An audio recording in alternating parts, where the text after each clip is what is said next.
तो फाइनली दोस्तों जेटेट का नोटिफिकेशन झारखंड सरकार ने जारी कर दिया है। इसका बरसों से इंतज़ार था। 2016 लास्ट हुआ था, इससे पिछली बार 2016 में हुआ था और ये अब 2026 में जो है इसका नोटिफिकेशन आया है और फाइनली ये घड़ी आ गई है। बहुत अच्छी बात है, लेकिन इसके साथ साथ कुछ दुखी खबर भी है, सैड न्यूज़ भी है।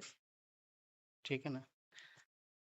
तो झारखंड अलग हुआ था 15 नवंबर 2000 ईस्वी में और हर 6 महीना में टेट होने चाहिए। ठीक है ना। तो अब तक 26 साल हो गया, मतलब 52 बार, 51 बार या 52 बार टेट होना चाहिए था, जे टेट। उसमें से बस 2 बार हुआ है, 50 बार नहीं हुआ है। भाई 50 बार होना चाहिए था, 2 बार अगर कभी मिस हो जाती तो अलग बात थी। यहाँ 2 बार हुआ है, 50 बार नहीं हुआ है। आप सोच सकते हो हम लोग कितने तरक्की पर है है ना। अफसोस। खैर, ये नोटिफिकेशन आ गया है। अब कौन एलिजिबल है कौन एलिजिबल नहीं है, इस पर बात करते हैं। तो सबसे पहले जो है, आप यहाँ पर देखें फॉर्म भरने का डेट। ठीक है ना। फॉर्म भरने का डेट क्या है, वो ये है। यहाँ देखिए, 21 अप्रैल 2026 से लेकर के 21 मई 2026 तक, यानी कि एक महीना आपके पास टाइम रहेगा फॉर्म भरने का, फॉर्म अप्लाई करने का। ठीक है ना। अप्लाई कर सकते हैं। 21 अप्रैल से अप्लाई का डेट शुरू होगा और लास्ट को फॉर्म अप्लाई करने का डेट वो है 21 मई। ठीक है, 21/5/2026। ओके। उसके बाद जो है आप यहाँ पर देखिए कौन कौन भर सकते हैं। कोई इंडियन हो, जेटेट है, झारखंड टेट, ज़रूरी नहीं कि वो झारखंड उस निवासी हो, झारखंड का निवासी हो, ज़रूरी नहीं है। इंडिया भर का कोई भी बंदा बंदी जो है इसमें फॉर्म भर सकता है, अगर वो एलिजिबल है तो। ठीक है ना। अब एलिजिबल के नाम पे बहुत ख़राब रूल इसने यहाँ पर लागू किया है, मतलब इसमें लिखा है वो बताते हैं। तो सबसे पहले कि भारत का नागरिक हो। ठीक है ना। और अगर उस पर कोई फर्जी केस चल रहा हो तो जजमेंट ना हुआ हो, जज ने उसको दोषी करार ना दिया हो। ठीक है ना। तो वो भी अप्लाई कर सकता है। और 1 से लेकर के 5 क्लास प्राइमरी वाले, बेसिकली वो डीएलएड वाले वो करते हैं 1 से लेकर के 5 क्लास पर। उसके बाद जो है 6 से लेकर 8 क्लास मध्य विद्यालय वाले, वो बीएड वाले वही करते हैं। ठीक है ना। उसके बाद जो है, अगर पैसे या टाइम की बात, टाइम का देख लीजिए। टाइम जिस तरह आप सीटेट में एग्ज़ाम दिए है ना, 2.5 घंटा, उसी तरह है। 150 सवाल है, 150 मिनट है, 2.5 घंटा है और हर एक मिनट में, मतलब हर एक मिनट में एक आंसर आपको करना होगा टाइम के अनुसार। और एक आंसर पे एक नंबर है। ठीक है ना। और नेगेटिव मार्किंग नहीं है। किसी किसी में होता है, अगर भाई अगर आपका 4 गलत हो गया तो 4 नंबर कटेगा, साथ में एक और एक्स्ट्रा नंबर कट जाता है। वो नेगेटिव मार्किंग इसमें नहीं है। जितना गलत है उतना गलत है, जितना सही है उतना सही है। ठीक है ना। और जो दिव्यांग है, जो माजूर हैं, ठीक है ना, तो उसको एक्स्ट्रा टाइम दिया जाएगा 30 मिनट, उसके लिए 3 घंटे का होगा। ठीक है ना। और बाहर वाले जो जनरल है, ठीक है, अब जाहिर सी बात है, कोई उत्तर प्रदेश का हो, कोई बिहार का, बंगाल का, कोई भी हो, यहाँ झार जेटेट का एग्ज़ाम देगा तो जनरल होगा तो उसको 90 नंबर लाना पड़ेगा। 150 में से 90 नंबर लाओगे तो आप पास कहलाओगे। और जो ओबीसी है, BC1 BC2 झारखंड में चलता है, उसके लिए 82 नंबर, 100 में से 82 नंबर आपको लाना अनिवार्य है। 82 से एक कम ले आओगे तो फेल। ठीक है। 82, कम से कम 82 आपको लाना है। और जो एसटी वाले हैं, है ना, तो उसको क्या है, 52%। ठीक है ना। तो ये क्राइटेरिया है कि आपको इतना नंबर लाना पड़ेगा। और जीटेट का एग्ज़ाम भाई 10 साल के बाद हो रहा है, अब पता नहीं अगली बार कब होगा। 2036 में हो सकता है ना। तो ये बहुत बड़ी खुशखबरी है कि कम से कम इतना लाठी चार्ज हुआ, इतने स्टूडेंट के सर फोड़ा गया मार करके, खून निकल रहा था भाई, इतना जो प्रदर्शन हो रहा था, पुलिस वाले लाठी मार रहे थे सर पे लाठी मार करके बंदे का खून निकाल दिया था। ये सब कुछ होने के बाद जो है ये नोटिफिकेशन आया है। और एक एक बताऊं, हाईकोर्ट ने कहा था कि 31 मार्च तक आप एग्जाम ले लो। मतलब हाईकोर्ट कहेगा तभी आप एग्जाम लोगे यार, हाईकोर्ट नहीं कहेगा तो आप एग्जाम नहीं लोगे। ये बच्चों के भविष्य के साथ ना खिलवाड़ होता है, उससे ज़्यादा कुछ नहीं होता है। ठीक है। हर 6 महीने में टेट होना चाहिए, तो 10 साल में एक बार हो रहा है, वो भी लाठी चार्ज होने के बाद। तो शर्म की बात है। और फ़ी की जो बात है, अप्लाई करने वाले जनरल वालों के लिए 1300 1300 रुपया, और जो पिछड़ा वर्ग है ओबीसी, BC1 BC2 उसके लिए भी 1300 रुपया है। उसके अलावा 700 500, अब देख लीजिए पूरा, ठीक है। और हाँ, इससे पहले नोटिफिकेशन फीस से पहले भी आया था 2024 में, ठीक है ना।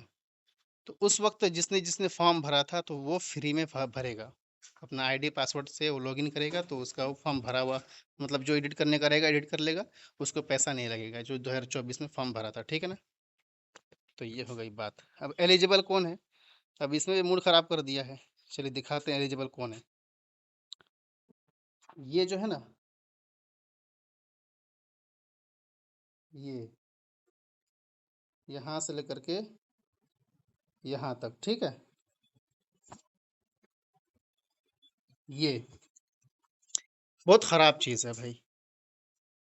आप यहाँ पर देखिए कि परंतु निर्धारित वित्त प्रशिक्षण की योग्यता की परीक्षा में सम्मिलित हो रहे आवेदकों को इस शर्त के साथ झारखंड शिक्षक पात्रता परीक्षा में सम्मिलित होने के, यानी कि कुछ शर्त है तभी आप जेटेट का एग्जाम दे पाओगे। शर्त ये है कि जब जेटेट का रिजल्ट आएगा, ठीक है ना, मैं खुलासा कलम बता दे रहा हूँ, निचोड़ बता दे रहा हूँ कि क्या है, क्या मतलब है, कि जब जेटेट का रिजल्ट आएगा तब तक आप जो टीचर ये ट्रेनिंग कर रहे हो बीएड डीएलएड, तब तक आपका कंप्लीट हो जाना चाहिए, ठीक है। अब मान लीजिए सपोज, मतलब एग्जांपल, जून में एग्ज़ाम हो गया, ठीक है ना, जेटेट का, और जुलाई या अगस्त में रिजल्ट आ गया जेटेट का, तो जेटेट का रिजल्ट आने से पहले तक आपका बीएड या डीएलएड क्लियर हो जाना चाहिए, पूरा का पूरा, चारों सेमेस्टर। तो ये गलत है ना यार। अब जैसे मैं 2024-26 का छात्र हूँ, अब मैं तो इसके लिए एलिजिबल नहीं हो पाऊंगा, इसलिए कि हम लोग का सेशन जो है ऑलरेडी अपना लेट चल रहा है, 3-4 महीना। हम लोग का अब तक सेमेस्टर 2 का एग्ज़ाम हुआ है, रिजल्ट आया है, 3 का नहीं हुआ, 4 का नहीं हुआ। तो ऐसा तो नहीं कि 1 साल का कोर्स जो है 3-4 महीना में, यहाँ 1 साल का कोर्स 1.5 साल में होता है, लेट होता है सेशन। 1 साल का कोर्स 5-6 महीने में कैसे लेगा।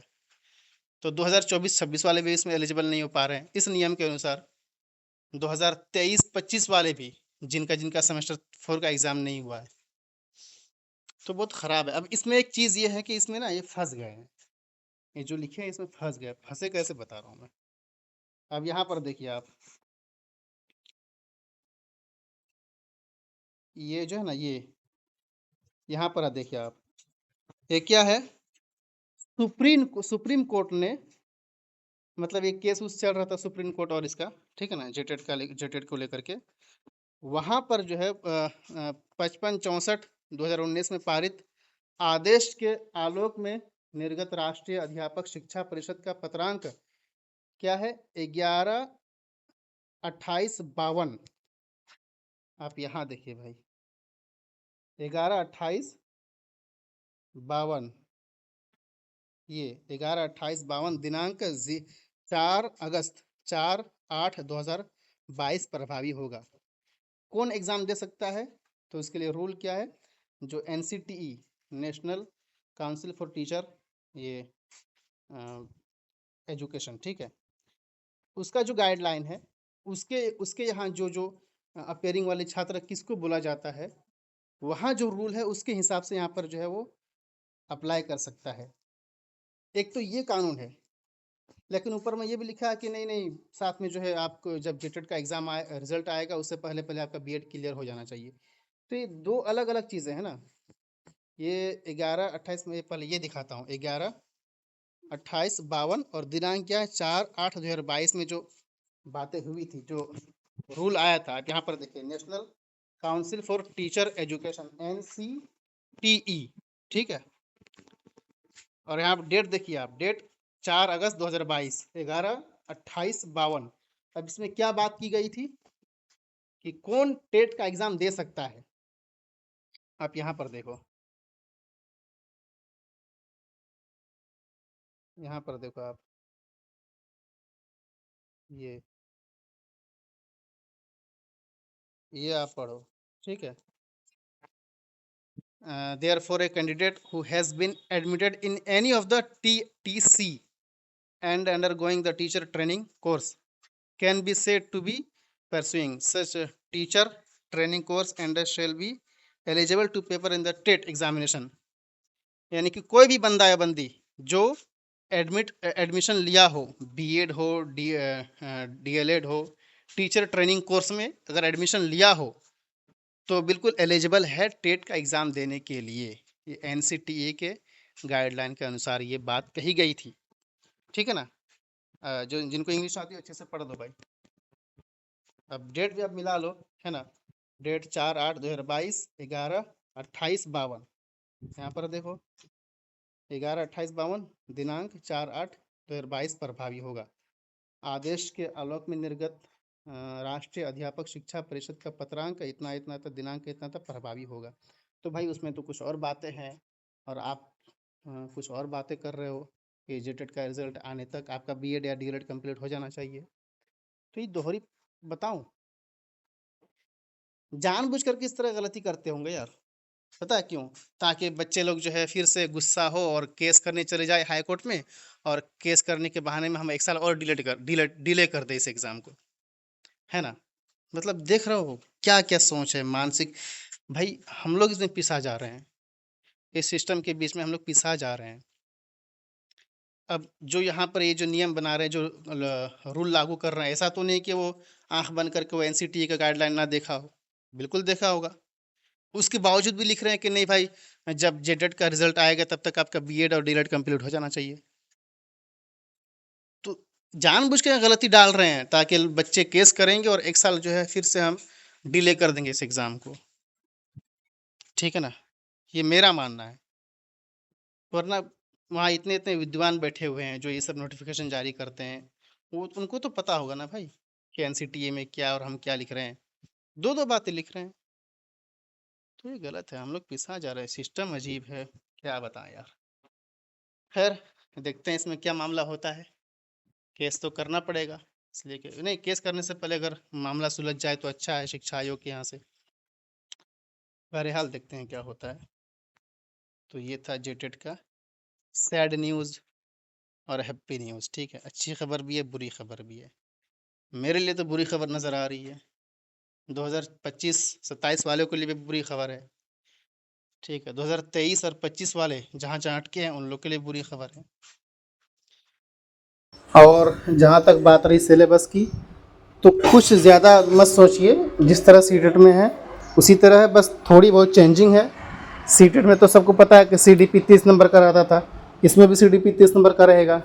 जिसका एसएसटी है उसका एसएसटी रहेगा, जिसका ईवीएस है उसका ईवीएस रहेगा। लेकिन क्या है कि एसएसटी और ईवीएस जो है 50-50 नंबर करके रहेगा, ठीक है। मान लीजिए कोई कक्षा 6 से लेकर के 6 से लेकर के 8 तक का एग्ज़ाम दे रहा हो, पेपर 2 दे रहा हो, ठीक है, एसएसटी लिया हो, तो इसमें क्या रहेगा, सीडीपी 30 नंबर का रहेगा, है ना। और लैंग्वेज 1 यहाँ चेंजिंग है। लैंग्वेज 1 जो है आपको उसमें एक नहीं बल्कि 2 लैंग्वेज आपको लेना पड़ेगा। उर्दू, हिंदी, संस्कृत, इंग्लिश, इन चारों में से कोई 2 लैंग्वेज आपको लेना पड़ेगा, ठीक है। वो होगा 30 नंबर का। लैंग्वेज 1 हो गया, उसमें 2 लैंग्वेज लेना पड़ेगा। और लैंग्वेज 2 जो है ना, ये भी 30 नंबर का रहेगा। और इसमें जो है आपको क्षेत्रीय भाषा, जनजातीय भाषा जो झारखंड में जो बोली जाती है, उनमें से आपको कोई एक लेना पड़ेगा। आप स्कैन में देख सकते हैं, जो मैंने स्कैन लगा दिया है, आप इनमें से कोई एक ले सकते हो। खोट्ठा हो गया, बंगला हो गया, हो गया, कोई भी हो, ठीक है, नागपुरी हो गया, तो इनमें से कोई आप एक ले सेलेक्ट कर सकते हो। ये रहेगा 30 नंबर का। सीडीपी 30, लैंग्वेज 1 में दो लैंग्वेज आपको लेना पड़ेगा, वो हो गया 30, 30, 60। और लैंग्वेज 2 में क्षेत्रीय भाषा, जनजातीय भाषा, ये भी 30 नंबर का। तो कितना हो गया, 30, 30, 60, 30, 90 और बचा 60 नंबर। तो जिस तरह का एसएसटी था, एसएसटी रहेगा, ईवीएस था, ईवीएस रहेगा, अब जो चुने हो। लेकिन क्या है कि एसएसटी 50 नंबर का रहेगा, ईवीएस 50 नंबर का रहेगा, और जो 10 नंबर बच गया है वो रहेगा आपका कंप्यूटर का। तो ये आपका सिलेबस है, ठीक है ना। लैंग्वेज 1 में 2 लैंग्वेज, हिंदी, इंग्लिश, संस्कृत, उर्दू में से कोई 2 लैंग्वेज। लैंग्वेज 2 में क्षेत्रीय जनजातीय भाषा, और उसके बाद जो है सीडीपी 30 नंबर का, और 50 नंबर का एसएसटी या ईवीएस, उसके बाद 10 नंबर का कंप्यूटर। तो एग्ज़ाम भले 10 साल से ना हुआ हो, सिलेबस लेकिन तगड़ा बनेगा भाई, ठीक है। अब नेक्स्ट एग्ज़ाम हो सकता है 2036 में हो या 2037 में। अगर इस बार ना हो पाए, तैयारी करो यार, तैयारी करो। तैयारी करो। अगर फेल हो गए तो 2036 37 है ना, तब तक तो ज़िंदा रहेंगे इंशाल्लाह, तब एग्ज़ाम दे देंगे।